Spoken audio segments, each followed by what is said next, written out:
inflation. If you are paying more for the same good, or you're forced to purchase an American good, which is now more expensive by virtue of less competition, that can be inflationary for the consumer. That's exactly right. And, we've seen the central bank in the US do quite a reasonable job of both communicating, and we've been quite vocal about that in ourselves, the job that Powell's done, keeping markets across, what's been happening.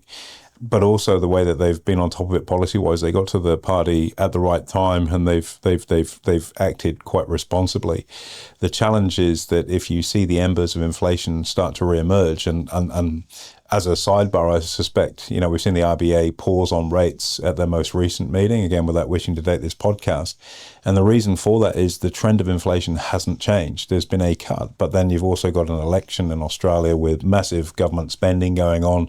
I thought the sneakiest thing was giving people $150 off of their electricity bill, and it should be means tested in the first instance. The reason they've given it to everybody and not means tested it is because it's going to come off the inflation figure, so it looks like inflation is trending down. The RBA picked this, and anyone with half a brain should pick that it's just purely political window dressing on the part of the Albanese government.